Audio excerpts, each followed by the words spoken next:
Well, Tomi Lahren is in trouble. If you don't know who Tomi Lahren is, she's the new hottest personality on Glenn Beck's The Blaze. She told the ladies at The View last Friday that she was pro-choice, which is seemingly a 180 from what she has said in the past. Here was a perfect opportunity for the right to demonstrate a teachable moment, and they blew it. Because they suspended Tomi for a week. Ladies and gentlemen, my name is Gary Varner. This is Renegade Reason. And today, Tomi Lahren suspended. Fired. Didn't renew her contract.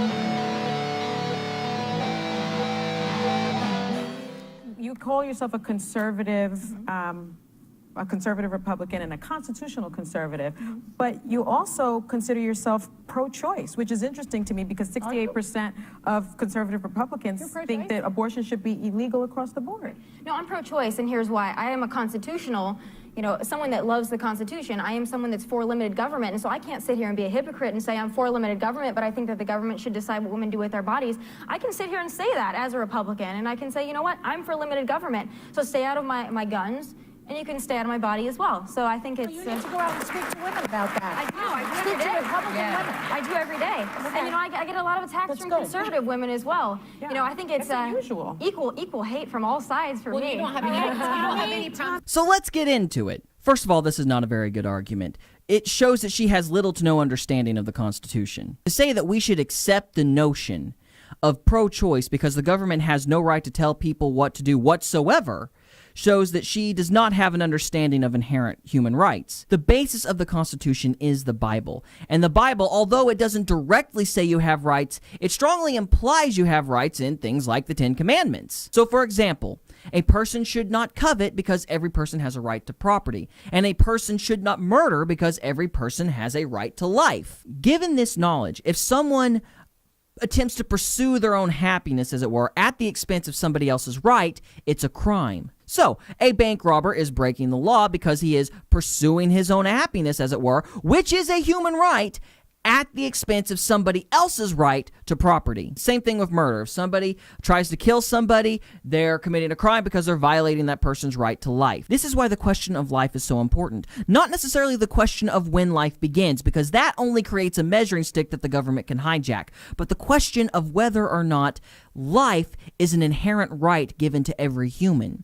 Because if it is an inherent right given to every human, then the human that is inside of a woman has an inherent right to that life. So the woman, by aborting the child, is pursuing her own happiness at the expense of the child's right to life. If you don't operate under the assumption that rights are inherent, and by inherent I mean they come from an outside source and are essentially given to you, then what you are doing is you are giving yourself, and eventually the government, a measuring stick.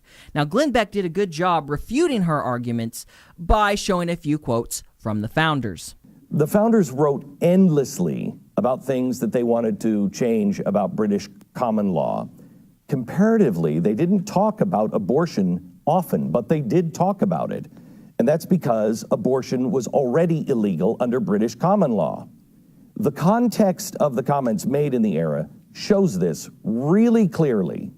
James Wilson, one of the only 6 people who signed both the Declaration and the Constitution, he was also an original judge on the Supreme Court. He said, and I quote, "Human life from its commencement to its close is protected by common law. Life begins when the infant is first able to stir in the womb." In other words, as soon as people knew they were pregnant, you couldn't do anything. As soon as you knew, when it stirred in the womb. Now that's something and we that's know when they almost, knew back then. Yeah, that's when they knew. We know almost instantly now. Signer of the Declaration of Independence, John Witherspoon, said, quote, "Some nations have given parents the power of life and death over their children, but here in America, we have denied the power of life and death to parents," end quote. State law of Virginia at the time of Jefferson and Madison laid it out pretty well. Quote, "But if a woman be with child, and any gives her a potion to destroy the child within her, this is murder. For it was not given to her to cure a disease, but unlawfully to destroy the child within her, end quote. So I would disagree that you're a hypocrite if you want limited government, and yet you want the government to protect life of the unborn. So yeah, I think that pretty well takes care of that. So we are in agreement that the argument is poor and has not been very well thought out. But A, she's 24. B, Beck himself has said he's flirted with the idea of being pro-choice in the past. In fact, he didn't even want to talk about abortion until it became public that the Planned Parenthood was selling baby body parts. Then he wanted to talk about it. So I wasn't at all surprised when he said this. There are two things to discuss on this Tomi Lahren dust-up with The View, and one of them is her employment at the Blaze. The other is the constitutionality or the constitutional argument for conservatives on pro-life. And let's start there. First of all, we have a whole bunch of different kinds of people that work here. We started the Blaze with a show called The Real News. Real News was absolutely fantastic, and it was hosted by Amy Holmes, who was openly pro-choice. So if you're pro-choice, you can have a job at the Blaze. I don't hire people who are sycophants or who have my opinion. I try to hire people who have a different opinion because I believe in being intellectually rigorous. I don't want straw men. I want people to make a real argument on the other side so we can learn from each other and we can grow. Then Tomi got suspended. What the hell?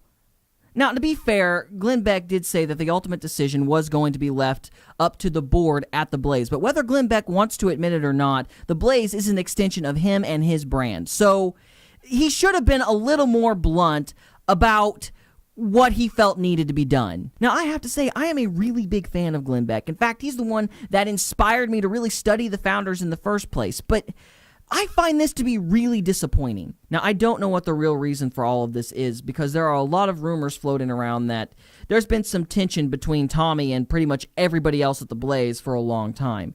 But it's obvious what this looks like. It looks like censorship. Now, insert disclaimer here. The Blaze has the right to do this, but just because you have the right to do something does not make it the right thing to do. It was a teachable moment that was lost. Everybody on the right for years has complained about how they were silenced by the left for having opinions the left didn't like. And what do? The first time they have a considerable platform with a prominent commentator that has an opinion they don't like, they try to silence her. Oh wait, I'm sorry, temporarily suspend her.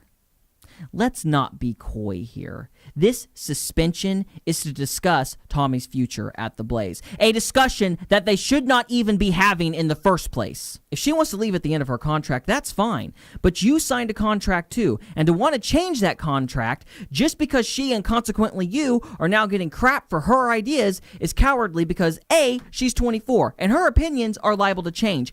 I don't even have the same favorite food as I did when I was 24. So it's very likely that she's going to become either more conservative or more liberal as time goes on. And you don't know what direction she's going to move, and quite frankly, neither does she. B, I have a hard time believing that the Blaze didn't know what her opinion was. She has said she was pro-choice in the past. She said she was pro-choice in an article to the New York Times in December. Furthermore, no disrespect to the girls on The View, but they're not exactly the pinnacle of investigative journalism. I'm not calling them stupid. I'm just saying that's not their job. So for them to be able to find that out as easily as they did shows that the information was out there. So I have a hard time believing the Blaze didn't know. And the fact that they're freaking out now only when her fan base discovers her opinion does not speak very well of them. Look, I don't agree with her. In fact, I don't even like her show. Every time I watch her Final Thoughts segment, I feel like I'm in trouble. But the right has made it their platform to not silence people. That's the reason I was on the right for as long as I was. I've since kind of moved away from the right. I'm, for the most part, right, but I've moved away from that position, and it's because of stuff like this. As a reformed Republican, I can say this. We don't silence people, ever. This is a step in the wrong direction, period. And this is confirmation to the left that their worst fears about the right are true. That if the right ever got a platform, the first thing they would do is silence the opposition. And that's all I have for this episode. Guys, thank you so much for watching. If you liked this episode, please like, share, subscribe, and all of that. And, of course, guys, we'll see you later. Peace.